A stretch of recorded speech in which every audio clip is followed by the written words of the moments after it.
Assalamualaikum warahmatullahi wabarakatuh. Yang terhormat, dosen pengampu mata kuliah aspek hukum dalam bisnis, Bapak Muhammad Rasidi SEM. Perkenalkan, nama saya Siti Nuraziza dengan NIM 2902350014, Prodi Akuntansi. Di sini akan membahas mengenai hukum pajak. Hukum pajak dikenal dengan istilah hukum fiskal adalah keseluruhan dari peraturan-peraturan yang meliputi wewenang pemerintah untuk mengambil kekayaan seseorang dan menyerahkannya kembali kepada masyarakat dengan melalui kas negara. Sehingga ia merupakan bagian dari hukum publik yang mengatur hubungan-hubungan hukum antar negara dan orang-orang atau badan-badan hukum yang berkewajiban membayar pajak atau wajib pajak. Pengertian pajak menurut para ahli, menurut Dr. Suparman Suhamijaja, dalam disertasinya yang berjudul Pajak berdasarkan Asas Gotong Royong, Universitas Padjadjaran Bandung tahun 1964, memberikan definisi, pajak adalah iuran wajib berupa uang atau barang yang dipungut oleh penguasa berdasarkan norma-norma hukum, guna menutup biaya produksi barang-barang dan jasa-jasa kolektif dalam mencapai kesejahteraan umum. Kemudian menurut Profesor Dr. Rahmat Sumitro, SH, dalam bukunya Dasar-Dasar Hukum Pajak dan Pajak Pendapatan. Pajak adalah iuran rakyat kepada kas negara berdasarkan Undang-Undang Republik Indonesia yang dapat dipaksakan dengan mendapat jasa-jasa timbal kontra prestasi yang langsung dapat ditunjuk dan yang digunakan untuk membayar pengeluaran umum. Tetapi pengertian tersebut dikoreksi lagi dalam bukunya yang berjudul Pajak dan Pembangunan. RS Code tahun 1974 halaman 8.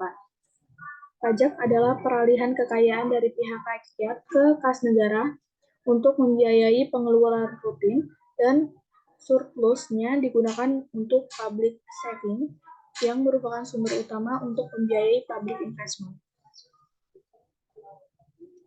Kemudian asas hukum pajak.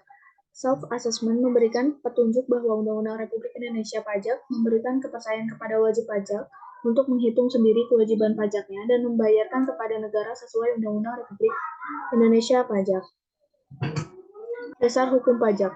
Yang pertama, Undang-Undang Republik Indonesia Nomor 6 Tahun 1983 tentang Ketentuan Umum dan Tata Cara Berpajakan JO Undang-Undang Republik Indonesia Nomor 16 Tahun 2000, Lembar Negara Nomor 126, TLN 3984, Undang-Undang Republik Indonesia Nomor 7 Tahun 1983, JO Undang-Undang Republik Indonesia Nomor 17 Tahun 2000, TLN 127, TLN 3985. Yang kedua, Undang-Undang Republik Indonesia Nomor 14 Tahun 2002 tentang Pengadilan Pajak. Fungsi pajak. Menurut Mari Muhammad, fungsi pajak di negara berkembang adalah yang pertama, alat instrumen penerimaan negara. Yang kedua, mendorong investasi dan redistribusi. Unsur-unsur pajak menurut Rahmat Sumitro adalah yang pertama, ada masyarakat. Yang kedua, ada Undang-Undang Republik Indonesia. Yang ketiga, ada pemungut pajak atau penguasa masyarakat. Yang keempat, ada subjek wajib pajak. Pajak berfungsi mengatur dan yang dalam tataran praktisnya dapat dibedakan menjadi berikut. Yang pertama, positif yaitu tax insentif, yaitu melalui pemberian kelonggaran-kelonggaran, penghapusan, pengecualian, pengurangan, dan kompensasi. Yang kedua, negatif yaitu disincentive tax, yaitu melalui pemberian hambatan-hambatan pencegahan dan pemakaian atau masukan dan pemberatan khusus. Kemudian jenis dan ciri-ciri pajak. Pajak berdasarkan sifat yang tertentu dapat dibedakan sebagai berikut. 1. Pajak atas kekayaan dan pendapatan. 2. Pajak atas lalu lintas, yaitu lalu lintas hukum, kekayaan, dan barang. Yang ketiga, pajak yang bersifat kebendaan. 4. Pajak atas pemakaian. Berdasarkan titik tolak pemungutannya, Y. Sri Putiatmoko, SH.M. Hum dalam bukunya Pengantar Hukum Pajak menyampaikan Pembedaan pajak dengan menggunakan dasar titik tolak pungutan ini akan menghasilkan dua jenis pajak, yaitu pajak subjektif dan pajak objektif. Pajak langsung dan pajak tidak langsung. Pajak langsung yaitu pajak yang bebannya harus dipikul sendiri oleh wajib pajak yang bersangkutan, tidak boleh dilimpahkan kepada orang lain, atau pajak yang dipungut secara berkala. Contohnya pajak penghasilan atau PPh. Pajak tidak langsung yaitu pajak yang bebannya dapat dilimpahkan kepada pihak ketiga atau konsumen, atau pajak yang dipungut setiap terjadi peristiwa atau perbuatan yang menyebabkan terutangnya pajak.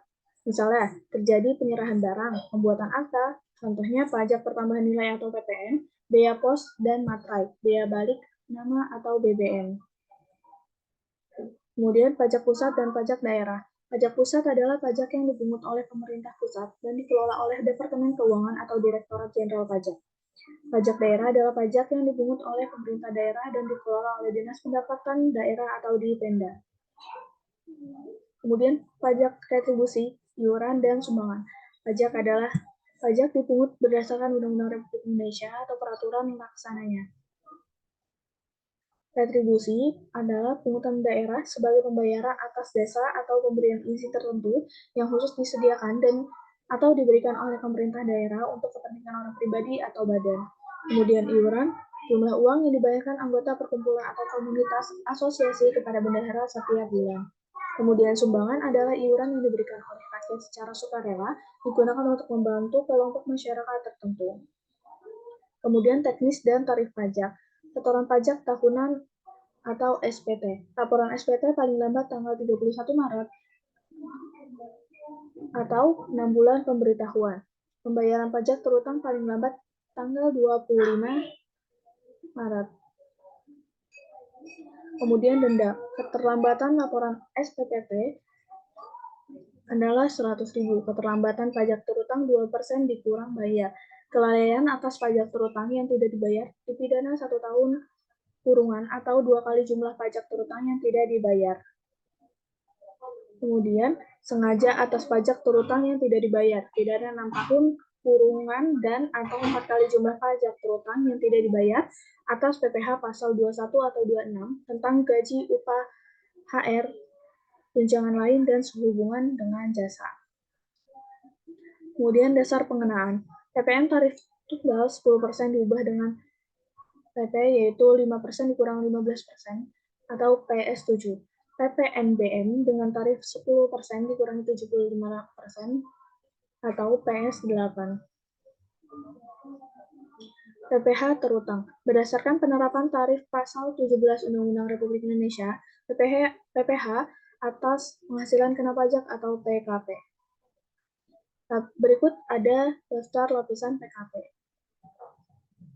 Lapisan PKP dalam catatan, dalam penerapan tarif pajak, jumlah PKP dibulatkan ke bawah dalam ribuan rupiah.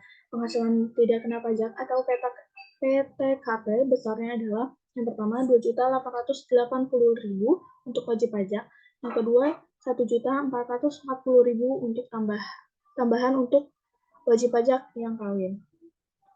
Yang ketiga 2.880.000